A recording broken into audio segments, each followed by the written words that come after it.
Allô, bonjour. Est-ce que tu sais que Dieu t'aime infiniment et qu'il veut t'emmener d'une terre sèche à une terre féconde? Dieu aimerait que tu sois productif, que ta vie soit belle, que tu arrives toujours à faire des choses qui te tiennent à cœur, des bonnes choses bien sûr. Dieu, ce matin, dans la première lecture que nous lisons du prophète Jérémie, chapitre 3, versets 14 à 17, dit à son peuple, je vais vous envoyer des pasteurs qui vont vous guider avec intelligence et savoir. Notre traduction dit prudence, c'est-à-dire un berger qui va t'aimer, qui va te conduire vers le bon chemin, pour que tu puisses réaliser tes rêves, pour que tu puisses faire des choses que Dieu attend de toi, ces choses-là qui te rendent heureux, heureuse.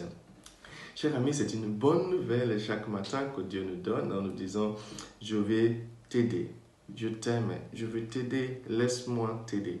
Hein? Laisse-moi t'aider, laisse-moi t'aimer. C'est magnifique ce que le Seigneur nous dit chaque matin.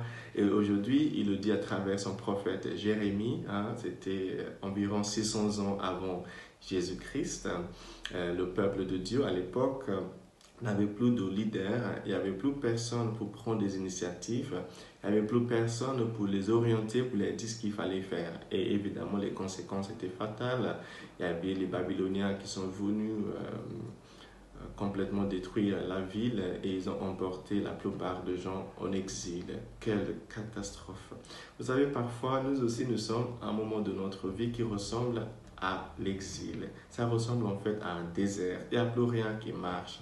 On vit un moment de sécheresse incompréhensible.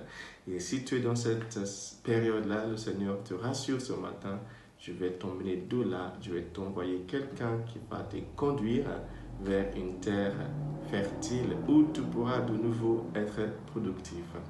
Jésus nous parle ce matin de ce que veut dire le parabole de semeur, c'est-à-dire ce monsieur qui est sorti semer des grains au bord du chemin, dans une terre avec des ronces et des épines, dans une terre pierreuse et finalement sur une terre féconde. Jésus nous dit trois choses. Il nous dit que la première chose, en fait, il nous décrit le cheminement de la parole de Dieu en chacun de nous.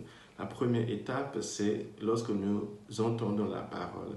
Si tu entends la parole et que tu arrives à le comprendre, c'est que tu as franchi déjà la première étape. Compréhension tout simplement intellectuelle. Là, le rôle d'un prêtre, d'un pasteur, d'un berger serait de rendre la parole de Dieu facile à comprendre. On n'a vraiment pas besoin de compliquer la parole de Dieu. La seule chose que Dieu nous a dit, c'est que je t'aime. Je vous aime, c'est tout. Et puis, une fois que tu as compris ça, tu laisses ces paroles-là prendre racine dans ton cœur. Tu laisses vibrer dans ton esprit cet amour infini de Dieu. Et une fois que tu laisses ça se passer, tu as franchi la deuxième étape. Et après cela, tu commences à être productif. Tu ne fais plus des choses pour plaire. Tu ne fais plus pour paraître. Tu le fais parce que tu es convaincu que vivre, c'est aimer. Vivre, c'est transmettre l'amour. Vivre, c'est être productif, être productive.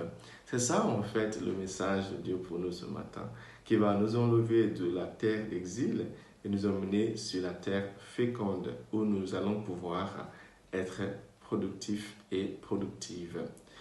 Cet évangile que nous lisons de l'évangile de Saint Matthieu, chapitre 13, versets 18 à 23, c'est un évangile pour tous les jours en fait. Là où Dieu nous rappelle le cheminement de sa parole en nous.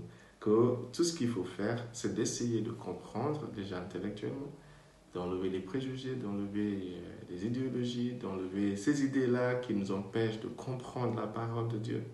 Et deuxièmement, d'enlever de nos cœurs ces rancunes, ces amertumes, ces angoisses, ces peurs qui font que sa parole ne prenne pas racine en nous.